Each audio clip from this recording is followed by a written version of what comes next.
Welcome to Mila story episode 2. சந்தைக்கு மாட்டுக்காரர் பாலையும் முட்டையும் எடுத்துக்கொண்டு வருகிறார். சந்தையில் இவ்வளவு கூட்டமாக இருக்குது, பாலையும் முட்டையும் பத்திரமாக கொண்டு செல்ல வேண்டும் என்று மெதுவாக சென்று கொண்டு இருக்கிறார் சந்தைக்கு. சந்தையில் மாட்டுக்காரர் வந்திருக்கும் போது இளம் பிள்ளைகள் குழந்தைகள் சாப்பிடவில்லை என்று அவர்களிடம் கேட்டபோது மாட்டுக்காரரிடம் குழந்தைகள் நாங்கள் சாப்பிடவில்லை, எங்களுக்கு பசி எடுக்குது என்று சொல்லும்போது மாட்டுக்காரருக்கு மனசே கேட்கவில்லை. பாலையும் முட்டையும் ஃபஸ்ட்டு நம்ம கடற்காரர் மாட்டுக்காரரிடம் எனக்கு இன்னும் பால் வேணும் என்று சொல்லும்போது மாட்டுக்காரரிடம் எனக்கு பால் இவ்வளவுதான் தருகிறது மாடு என்று கூறி ஒரு மாடு தான் வைத்திருக்கிறேன், எனக்கு பால் கம்மியாக தான் தருகிறது, மாடுக்கு சரியாக தீவனம் இல்லை என்பதால் மாடு பால் கம்மியாக தான் தருகிறது என்று கூறி மறுமாடு வாங்கினால் என்றால் பால் அதிகமாக தருகிறேன் என்று மாட்டுக்காரர் கடைக்காரரிடம் கூறினார். கடையில் கொடுத்துவிட்டு நம்ம பணம் வாங்கிட்டு செல்வோம் என்று பாலையும் முட்டையும் கடைக்காரரிடம் கொடுத்து அதுக்கு சரியான ரூபாயும் வாங்கி கொண்டு சந்தைக்கு செல்கிறார் மாட்டுக்காரர்.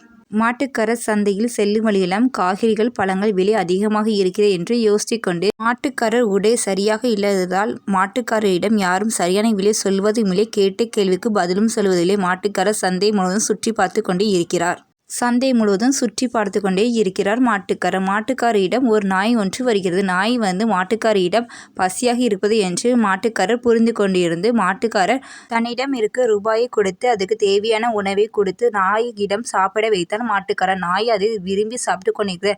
மாட்டுக்காரர் நாய்க்கு கூட உணவு வைக்க மக்கள் யாருக்கும் மனம் இல்லை என்று நாயிடம் நீ நன்றாக உணவு உண்டு என்று மாட்டுக்காரர் கூறிக்கொண்டு செல்கிறார்.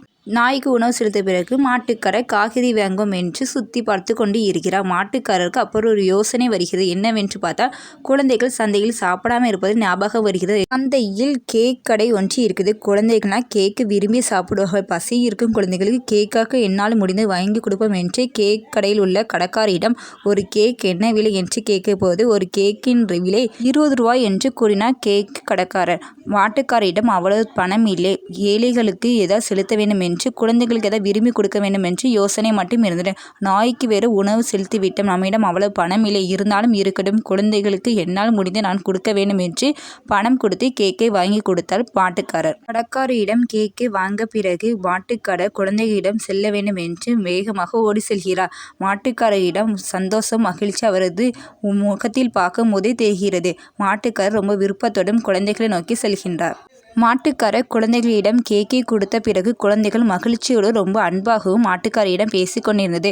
எனக்கு கேக்கு ரொம்பவும் பிடிக்கும், நான் இதுவரை சாப்பிட்டது இல்லை, எனக்கு இதுவரை யாரும் கொடுத்தது இல்லை என்று குழந்தைகள் விருப்பத்துடன் மாட்டுக்காரரிடம் பேசிக்கொண்டு இருக்கிறார். மாட்டுக்காரருக்கு ரொம்பவும் சந்தோஷமாக இருந்தது. என்னிடம் இதுவரை யாரும் அதிகமாக பேசுவதும் இல்லை. குழந்தைகள் பேசும்போது அவருக்கு ரொம்ப மகிழ்ச்சியாகவும் ரொம்ப விருப்பமாகவும் இருந்து கொண்டு இருந்தது. மாட்டுக்காரர் சந்தையில் தனக்கு உணவு வாங்கியிருந்தார். அந்த உணவு கூட குழந்தைகளுக்கு கொடுத்த. இது நீங்கள் சாப்பிடுங்கள், குழந்தைகள் மகிழ்ச்சியாகவும் பசியின்றி இருக்கக்கூடாது, சாப்பிட்டாதான் நீங்கள் வளரும் குழந்தைகள் வளர முடியும் என்று தன் பசியுள்ள உணவையும் குழந்தைகளுக்கு மாட்டுக்காரர் கொடுத்தார். மாட்டுக்காரர் தனது உணவை குழந்தைகள் கொடுத்த பிறகு குழந்தைகள் விரும்பி சாப்பிட்டதை பார்த்து மாட்டுக்காரருக்கு பசியே இல்லை.